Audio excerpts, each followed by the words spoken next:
Dans cette vidéo numéro 10 de notre série consacrée au partage des pouvoirs politiques et financiers, nous allons tordre le cou à une série de légendes urbaines concernant la dette publique. Saviez-vous que la dette publique est plus élevée et augmente plus rapidement dans les économies avancées que dans les économies moins avancées? Elle représente en moyenne 100% du PIB dans les premières, contre environ la moitié dans les secondes. Alors, s'il y a causalité entre niveau de dette publique et niveau de développement économique, celle-ci joue probablement dans les deux sens. D'une part, l'endettement public stimule le développement économique dans la mesure où les dépenses publiques servent à financer des infrastructures routières, énergétiques, etc., ainsi que des services publics tels que la recherche scientifique ou encore la justice, autant d'investissements publics qui stimulent le développement économique.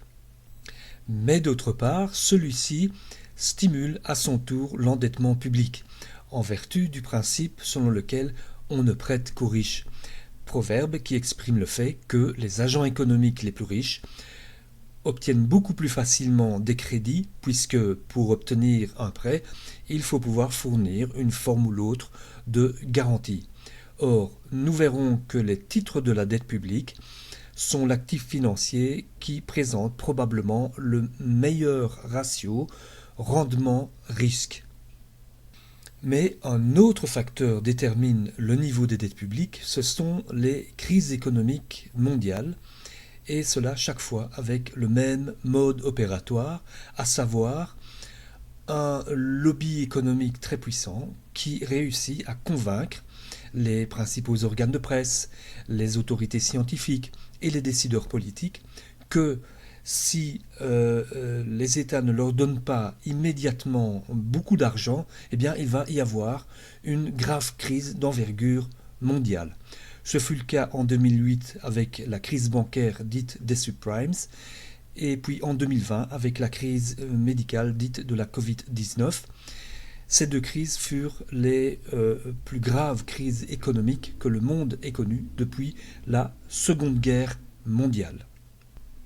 Le graphique suivant montre que si l'on retire les années de ces deux périodes de crise, eh bien, la tendance de la dette publique des économies avancées, tendance qui est croissante sur la période depuis le début du siècle, eh bien, cette tendance devient horizontale. Ce n'est donc pas la sécurité sociale, c'est-à-dire les plus pauvres et les quelques fraudeurs à l'aide sociale, qui seraient la cause des dettes publiques, mais bien les plus riches qui corrompent des journalistes, des autorités scientifiques et des décideurs politiques pour justifier des transferts massifs de fonds publics en leur faveur pour qu'ils deviennent encore plus riches. Alors on pourrait certes objecter que les prédictions catastrophistes de graves crises d'envergure mondiale propagées en 2008 par le FMI, puis en 2020 par l'OMS, se sont effectivement concrétisées. Sauf que de nombreux faits documentés suggèrent que ces deux crises mondiales furent le résultat d'un phénomène bien connu des économistes sous le nom de prophétie autoréalisatrice, à savoir que, en l'occurrence, les gigantesques ressources financières et humaines qui ont été mobilisées pour servir les intérêts de ces puissants lobbies économiques ont gravement perturbé le système financier en 2008 et le système de santé en 2020, provoquant ainsi effectivement, in fine, de graves crises d'envergure mondiale. Alors une autre légende urbaine concerne les critères de Maastricht, fondement de l'Union monétaire européenne, et qui stipule que les pays membres de l'Union européenne, de l'Union monétaire, doivent faire converger leur dette publique vers un niveau de 60% de leur PIB. Or, savez-vous qu'il n'existe absolument aucune démonstration scientifique démontrant qu'il existerait un niveau optimal de la dette publique, un peu comme il existe une température optimale du corps humain qui est d'environ 37 degrés. Même le niveau de 100% du PIB, c'est juste une mesure de la dette publique qui dit que celle-ci représente une année de production de biens et services. Rien d'autre. On pourrait tout aussi bien dire que cette dette publique représente un dixième de 10 années de production de biens et services, ou encore un centième de 100 années de production de biens et services au niveau du PIB actuel. N'oublions pas que le PIB est un flux, tandis que la dette publique est un stock. Alors pourquoi la dette publique devrait-elle représenter 60% du PIB ? Eh bien, pour comprendre cela, il faut se rappeler que lors de la négociation pour la création d'une monnaie unique européenne dans les années 90, l'Allemagne avait exigé qu'en contrepartie de son renoncement au Deutschmark en faveur de l'euro, les autres pays membres de l'Union monétaire s'engagent à faire converger leur dette publique vers le niveau de la dette publique allemande, exprimé en fonction du PIB de l'Allemagne, et qui était de 60% du PIB. Or, il se fait que les pays de l'Union européenne, qui sont sous le contrôle de classes dirigeantes nationales, utilisent le prétexte de cette règle absurde pour limiter les dépenses publiques, dont les investissements en infrastructures et les services publics, réduisant ainsi considérablement le potentiel de développement économique. Autrement dit, c'est l'Union européenne elle-même et l'incompétence de sa classe dirigeante qui seraient à la source de la désindustrialisation des pays européens. Alors, quittons le cas particulier de l'Union européenne pour évoquer la différence entre dette publique et dette nationale. La dette nationale, c'est la dette publique plus la dette privée. Aux États-Unis, la dette nationale a commencé à croître fortement à partir de la Seconde Guerre mondiale.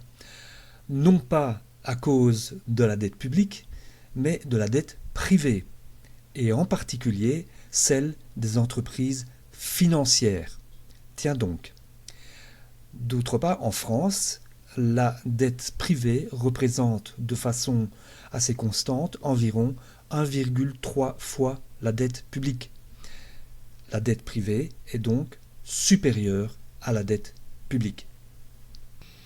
D'autre part, celle-ci n'est pas de même nature que la dette privée, et cela pour trois types de raisons. 1. L'État est propriété de la collectivité, et cela en parts égales, ce qui n'est pas le cas de la propriété privée, qui est répartie de façon très inégale. 2. L'État peut prélever des impôts et créer de la monnaie, certes, sous certaines conditions et dans certaines limites. Et enfin 3.